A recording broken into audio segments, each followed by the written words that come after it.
जय सिया राम। स्वागत है आपका आपके अपने चैनल पर।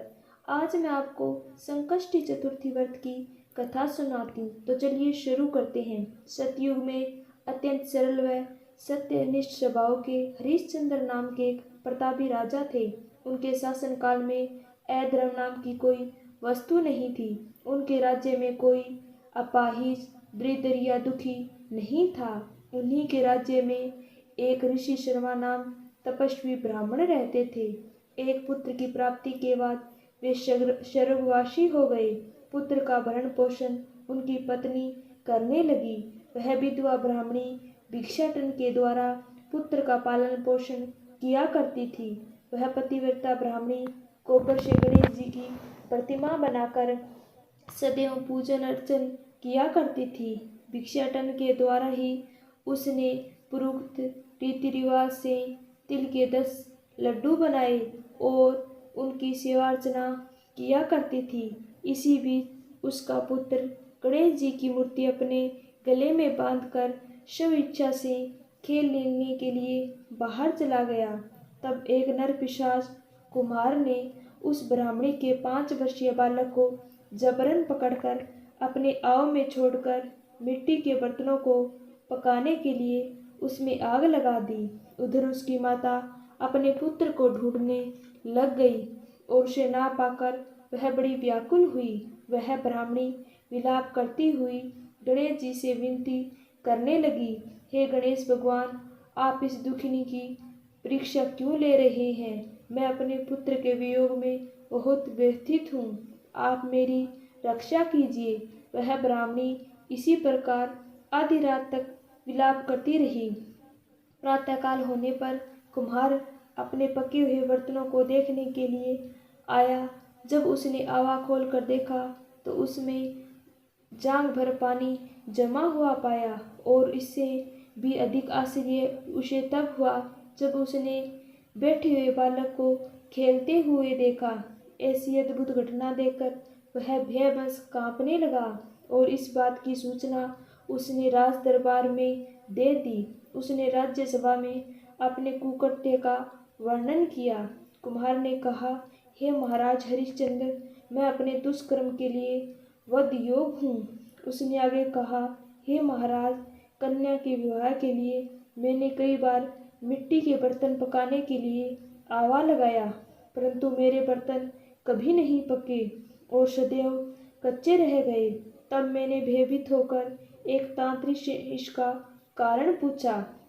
उसने कहा कि चुपचाप किसी बच्चे को तुम बलि चढ़ा दो, तुम्हारा आवा पक जाएगा। मैंने सोचा कि मैं इस बालक की बलि दे देता हूँ। मैंने अपनी पत्नी से भी परामर्श किया। तब उसने ऋषि शर्मा ब्राह्मण मर्द हो गए थे। उनकी विधवा पत्नी भीख मांगकर अपना गुजारा करती थी।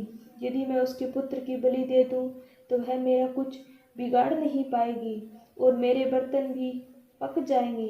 मैं इस जघन्य कर्म को करके रात को निश्चित होकर सो गया। प्रातः जब मैंने आवा खोल कर देखा तो क्या देखता हूँ कि उस बालक को मैंने जिस स्थिति में छोड़ा था वह उसी तरह निर्भय भाव से बैठा है और आव में जांघ भर पानी भरा हुआ है। इस भयावह दृश्य से मैं कांप उठा और उसकी सूचना देने आपके पास आया हूँ। कुमार की बात सुनकर राजा बहुत ही विस्मित हुए और उस बालक को देखने चल दिए। बालक को प्रसन्नतापूर्वक खेलते देखकर मंत्री से राजा ने कहा कि यह क्या बात है, यह किसका बालक है? इस बात का पता लगाएं। इस आवे में जांघ भर पानी कहाँ से आया? इसमें कमल के फूल कहाँ से खिल गए? इस दरिद्र कुम्हार के आवे में हरी भरी धूप कहाँ से उग गई? बालक को न तो आग की जलन हुई न इसे भूख प्यास है। यह आवे में वैसे ही खेल रहा है मानो अपने घर में खेल रहा हो। राजा इस तरह की बात कह ही रहे थे कि वह ब्राह्मणी वहां बिलखती हुई आ पहुंची। वह कुमार को कोसने लगी। जिस प्रकार गाय अपने बछड़े को देखकर रंभाती है, ठीक उसी अवस्था में उस ब्राह्मणी की हालत थी। वह अपने बालक को गोद में लेकर प्यार करने लगी और कांपते हुए राजा के सामने बैठकर रोने लगी। राजा हरिश्चंद्र ने पूछा, इस बालक ने न जलने का कारण क्या है?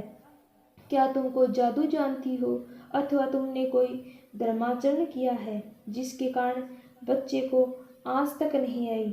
राजा की बात सुनकर ब्राह्मणी ने कहा कि हे महाराज, मैं ना कोई जादू जानती हूँ, न कोई धर्माचरण, तपस्या, योगदान आदि की प्रक्रिया नहीं जानती हूँ। हे राजन, मैं तो संकटनाशक गणेश चतुर्थी का व्रत करती हूँ। भगवान गणेश जी की कृपा से ही मेरा पुत्र सुरक्षित बचा है। माना जाता है कि इस दिन से ही प्रत्येक मास की गणेश चतुर्थी का व्रत प्रारंभ हुआ। इस सर्वोत्तम व्रत के प्रभाव से प्रतीक की सभी मनोकामनाएं पूर्ण होती है। जो भी इस व्रत को पूर्ण मन से करता है उनकी सभी मनोकामनाएं पूर्ण होती है। बोलिए गणेश भगवान की जय।